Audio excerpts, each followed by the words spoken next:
بسم اللہ الرحمن الرحیم۔ السلام علیکم ورحمۃ اللہ۔ ناظرین، سعودی عرب میں معاون سیکرٹری صحت ڈاکٹر عبداللہ العسیری نے کہا ہے کہ کرونا ویکسین کی دوسری خوراک سفر کے لیے ضروری نہیں۔ ناظرین، خبروں کی اہم ڈسکشن جاری رہے گی۔ نئے آنے والے حضرات سے گزارش کروں گا کہ جنہوں نے ابھی تک میرے چینل کو لائک، سبسکرائب اور شیئر نہیں کیا، کائنڈلی وہ میرے چینل کو لائک، سبسکرائب اور بیل نوٹیفیکیشن کو اوپن کر لیں تاکہ ہر نئی آنے والی معلوماتی خبر آپ تک بر وقت پہنچ سکے۔ اخبار 24 کے مطابق ڈاکٹر العسیری نے کرونا ویکسین کی دوسری خوراک میں تاخیر کے حوالے سے بتایا کہ پہلی خوراک کے بعد مدافعتی نظام یعنی امیونٹی سسٹم میں پیدا ہونے والی تبدیلیوں کی نگرانی سے یہ بات سامنے آئی ہے کہ ویکسین کی دونوں خوراکوں کے درمیان کوئی مثالی فاصلہ نہیں۔ معاون سیکرٹری صحت نے کہا ہے کہ بعض ویکسینز میں یہ بات نوٹ کی گئی ہے کہ دوسری خوراک میں جتنی تاخیر کی جاتی ہے، اس سے پہلی خوراک کی بدولت اتنا ہی زیادہ امیونی سسٹم یعنی مدافعتی نظام بہتر ہوتا چلا جاتا ہے۔ انہوں نے مزید بتایا کہ معاشرے کے بعض زمروں کو ویکسین کی دوسری خوراک میں تاخیر مفاد عامہ کی خاطر کی جا رہی ہے۔ تاخیر پر تفتیش میں مبتلا نہ ہوں۔ بعض ممالک ویکسین کی ایک خوراک سے دوسری خوراک کے درمیان 3 ماہ اور دیگر 4 ماہ کا دورانیہ رکھ رہی ہیں۔ انہوں نے مزید بتایا کہ وبائی صورتحال اور آبادی کا تناسب دوسری خوراک کے نظام الاوقات پر اثر انداز ہو سکتا ہے۔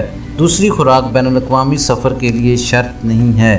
ڈاکٹر عبداللہ العسیری نے کہا کہ جو ممالک یہاں آنے والے کو ہوٹل میں قرنطینہ کرا رہی ہیں، وہ آنے والوں کے ملکوں میں وبا کے پھیلاؤ کی شرح اور وائرس میں ہونے والی تبدیلیوں کے پیش نظر ایسا کر رہی ہیں۔ اس کا تعلق اس بات سے کوئی نہیں ہے کہ مسافروں میں وائرس سے تحفظ کی پوزیشن کیا ہے۔ ناظرین، ایک بار پھر سے آپ کو بتاتا چلوں، اس لیے آپ بات کو دھیان سے اور غور سے سنیے گا کہ سعودی عرب میں معاون سیکرٹری صحت ڈاکٹر عبداللہ العسیری نے کہا ہے کہ کرونا ویکسین کی دوسری خوراک سفر کے لیے ضروری نہیں۔ اخبار 24 کے مطابق ڈاکٹر العسیری نے کرونا ویکسین کی دوسری خوراک میں تاخیر کے حوالے سے بتایا کہ پہلی خوراک کے بعد مدافعتی نظام یعنی امیونٹی سسٹم میں پیدا ہونے والی تبدیلیوں کی نگرانی سے یہ بات سامنے آئی ہے کہ ویکسین کی دونوں خوراکوں کے درمیان کوئی مثالی فاصلہ نہیں۔ معاون سیکرٹری صحت نے کہا ہے کہ بعض ویکسینز میں یہ بات نوٹ کی گئی ہے کہ دوسری خوراک میں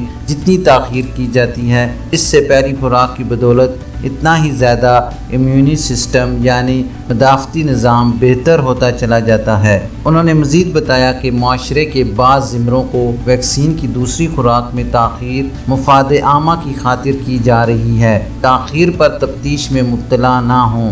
بعض ممالک ویکسین کی ایک خوراک سے دوسری خوراک کے درمیان 3 ماہ اور دیگر 4 ماہ کا دورانیہ رکھ رہی ہیں۔ انہوں نے مزید بتایا کہ وبائی صورتحال اور آبادی کا تناسب دوسری خوراک کے نظام الاوقات پر اثر انداز ہو سکتا ہے۔ دوسری خوراک بین الاقوامی سفر کے لیے شرط نہیں ہے۔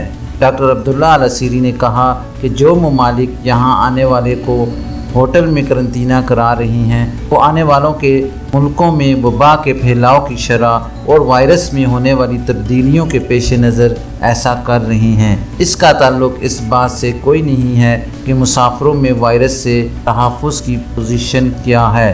ناظرین، یہ تھی ابھی تک کے لیے سعودی عرب میں رونما ہونے والی خاص تبدیلیاں اور ان کی اپڈیٹ۔ انشاءاللہ نیکسٹ بلیٹن میں ملتے ہیں خاص اور معلوماتی خبر کے ساتھ۔